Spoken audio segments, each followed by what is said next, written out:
Hey Stub Clubbers, Jennifer here. Welcome to part 1 of our Disney World discussion about reopening. The reason why I'm coming on before the video is to announce that this is a part 1 video, which we didn't know that when we were filming it. Plus, we had some technical difficulties while filming with Zoom. This video, like others, we have not been together physically, so we have been using Zoom. And unfortunately, technology and internet connection is not always reliable. So unfortunately, there are many times where my audio, like me speaking, is not in sync with my lips. Instead of going through the entire video and me refilming sections, I'm just letting you know now. So instead of me going through and refilming all those sections, what I did was I cut down on the speaking of seeing me talking, and I put in more footage, which will be more entertaining anyways. So here we go. Here is part 1. Hey everyone, and welcome back to Stub Club. I'm Jennifer. I'm Amanda. I'm Chelsea. Yes, and we are so happy we have Chelsea here with us again as our guest. So welcome. Welcome. So today we're going to be talking about Disney World and everything that has been put out into the news with all of the updates. I have been refraining from doing updates what's been going on with the coronavirus with Disney because there was too much information constantly changing. Luckily now there's been announcements made that we now can have a discussion about it. So we're not going to really talk about what's been going on with the closures. We're just going to talk about what's been presented, what has been approved from the state of Florida, and we are going to use Cedar Point as a reference because Amanda and Chelsea have not been to Disney, but they've been to Cedar Point, so they can use it as a reference point. You know, amusement park. It's some of the same type of procedures that we can even speculate what's going to happen with Cedar Point. Many people say Disney is going to be a reference point for amusement parks all over the United States, probably, to figure out what they're going to do. Yeah.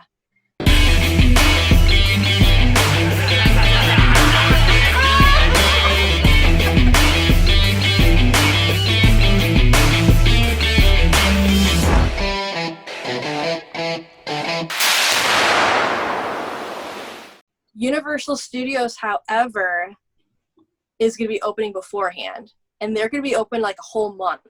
So that's something else that's different.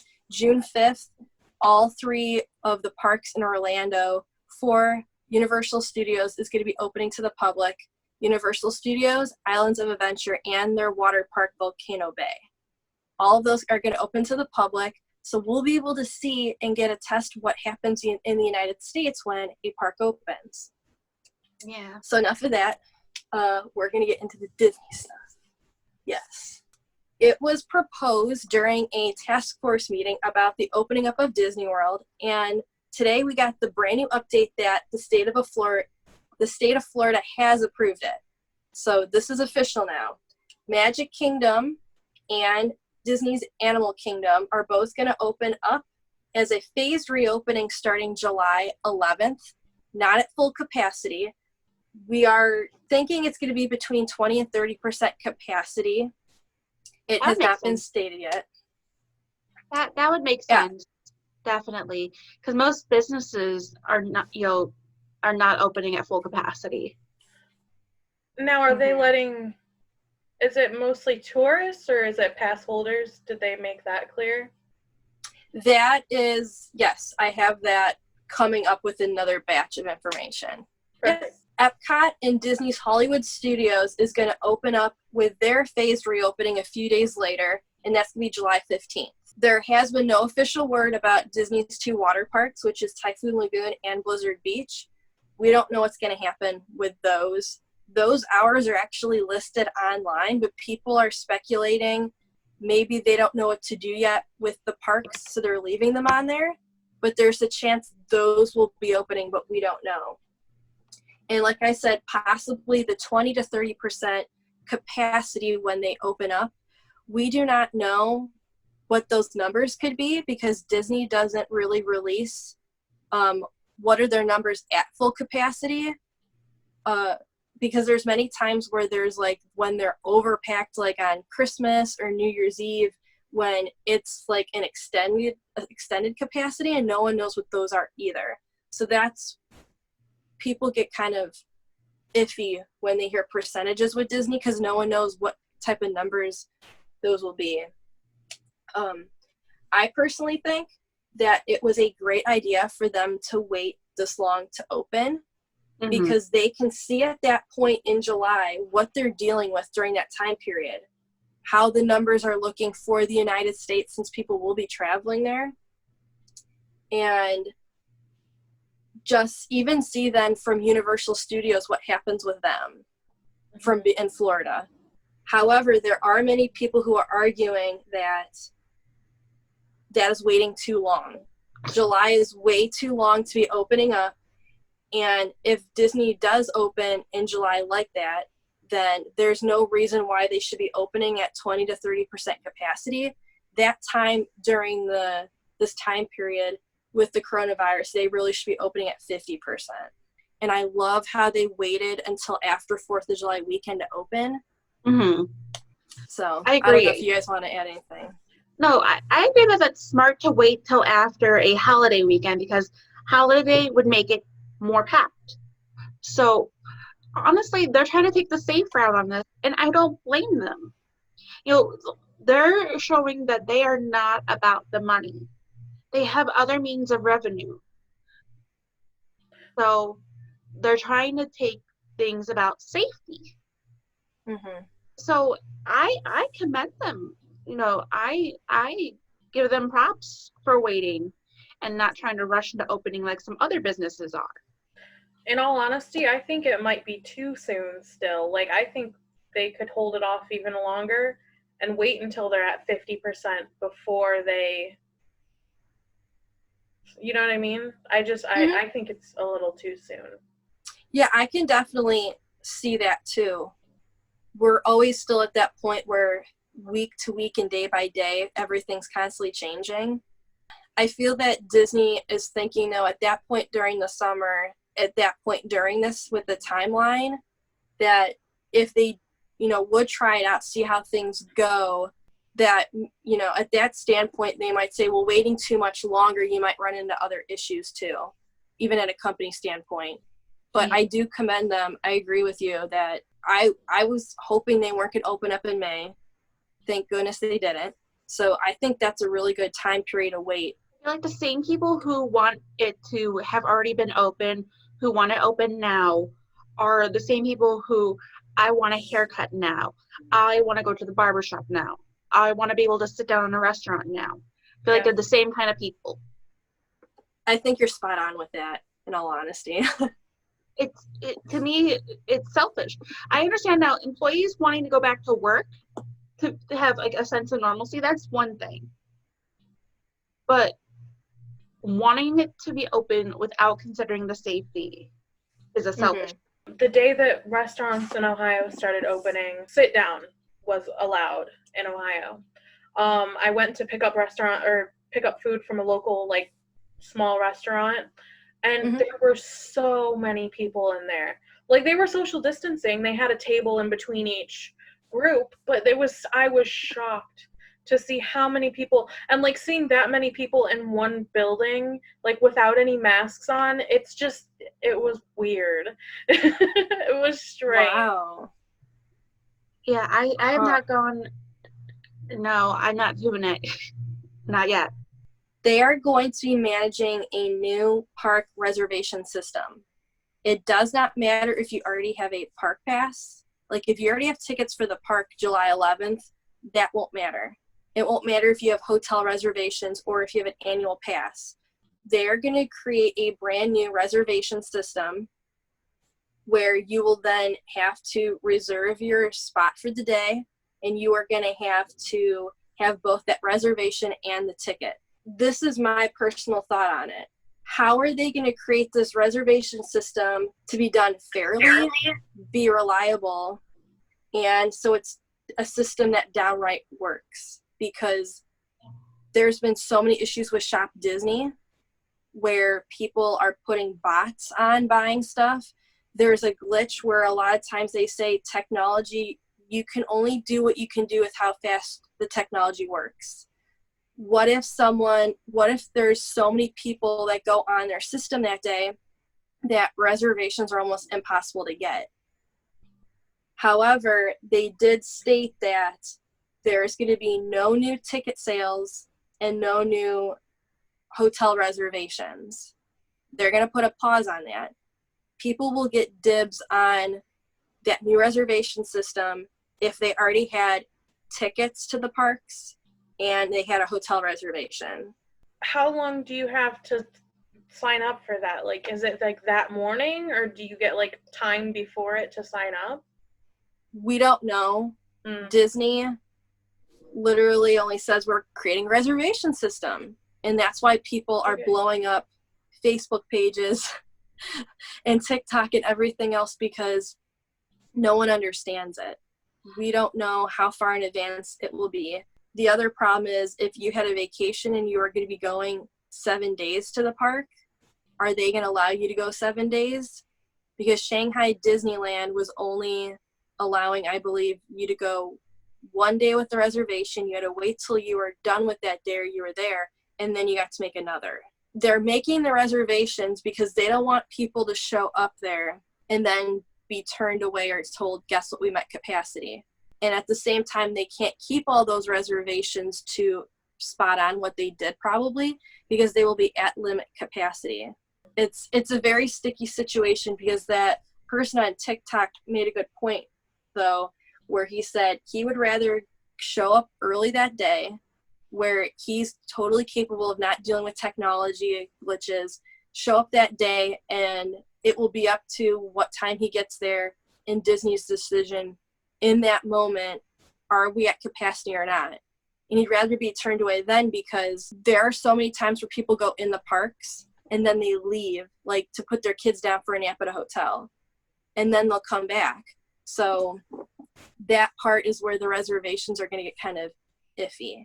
It will be interesting when we get more information from Disney how reservations are going to work. So. Well, like some people, they canvass their vacation days in January. You know what I mean? Like some people already have those days off of work.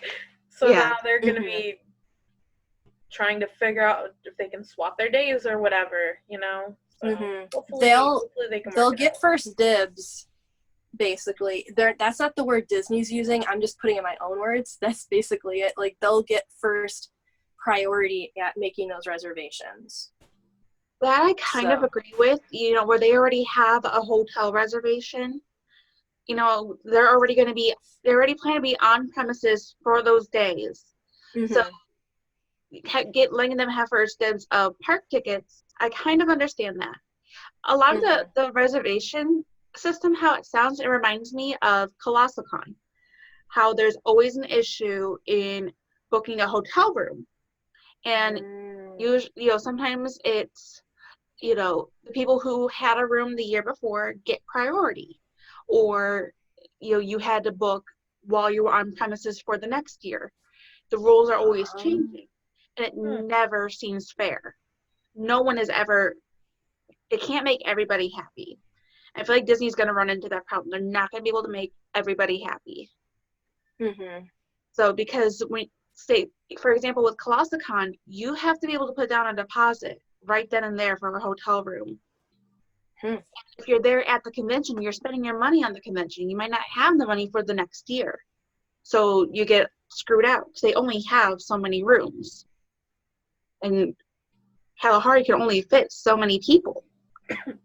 So I feel that's just on a small scale. You know, and because ColossalCon's able to give numbers, they on average at least have about 3,000 attendees per day at their convention.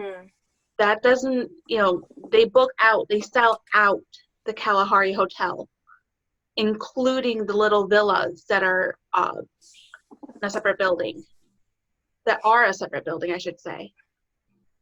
So I feel like Disney's going to run into something similar. They're going to face criticism no matter which way they take this.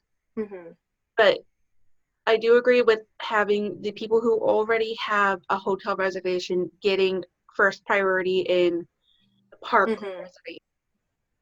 Right, and that actually that will help with that lower capacity. Yes. Because think of it this way. You've got those people who reserve their vacation so far in advance. Mm-hmm. So those people who do that, they're already locked in. The people who are last minute, there are so many people who book last minute. That'll be like how many more thousands of people just coming in.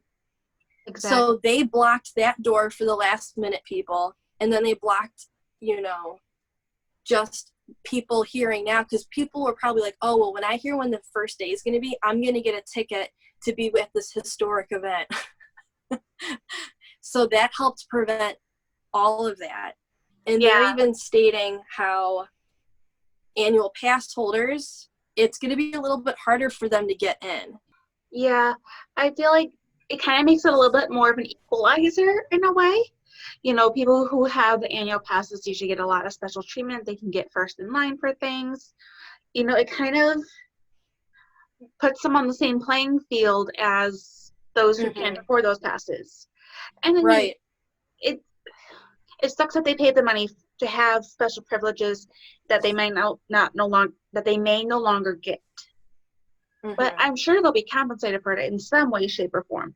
Well, that's like, because with Cedar Point, we, if you have a pass this year, it still counts for next year now. Right. So even since this season is going to be late, or if this season doesn't happen at all, you can still use your pass from this season for next season. So hopefully they do something like that for the season for Disney holders, or give them, I don't know, like a pin set. I don't know. Just give them something to feel special. To shut them up. Give them a special T-shirt. Disney 2020. You spent all this money. Here you go. Feel better, please. We're sorry, but tourists have more priority right now. Right. But if they're an annual pass holder that they're coming from out of town, because there's people in Ohio who have annual passes all over the place. If they have a hotel reservation, like they're going to get priority. Annual pass holders are still going to get special stuff. Like there's going to be a special like soft open where they're going to test stuff out, and annual pass holders get to go. Okay. So I feel like since that was announced today, there's going to be compensation, and other pass holders, they say they completely understand, hey, let the families who this might be their first trip or their only chance to go come. So that's kind of really nice to see. That kind of warms my heart a little bit. They also mentioned today as a new update that to help manage capacity, the total reservation days held at one time will be limited. So it's not like one family can hoard up 10 days, Okay. They're not being specific, but I'm glad I heard that. But it makes you eerie for the people who are on vacation that they paid for all these days. What's going to happen? But I'm sure Disney will work it out because they're not letting all these new people in. So I feel like it'll be doable. Yeah. For a time being. Yeah, maybe they'll let them like swap it for another day or something. Because I know for the Disney cruises, if they were to cancel your cruise, you were allowed to choose a new date. So maybe because there are these restrictions put in place, these people will be able to either get a refund or pick a new date to hopefully go eventually. Right. And this next update that came out late last night, it actually did it in where a lot of people on these Facebook pages for Disney are actually saying we're pulling out. We're not going on our trip anymore. Wow. And you'll understand why. So when you go to Disney, the smartest thing to do is plan as much as you can. So you have to figure out a couple months beforehand what day you're going to each park, because you get to book and reserve what restaurants you want to go to. So the day of, you're not running around trying to figure out where to eat for dinner and everything's full. So you pick your restaurants. So think of it as a puzzle schedule. You pick, what days you're going to the parks, and then you feed in a schedule. Well, this day I'm going to Animal Kingdom, so I'm going to go to this restaurant, and you pick time slots. You also get to do that for fast passes. Cedar Point has something similar to this where it's for Fast Pass, you pick 3 rides at a park, and you get to go in another line that you get to get on the ride faster, where they cut off the regular line, let some Fast Pass in, then they stop it, then they'll filter in the regular line. When you're done with those 3 Fast Passes, you get to pick up more rides. And those reservations, that gets tricky. They're hot restaurants and hot rides. You go on like at 6 or 7 in the morning when your window opens, where you can then reserve that spot. Disney canceled all of those. They canceled everybody's Fast Pass reservations and stuff? And dining reservations. Oh my gosh.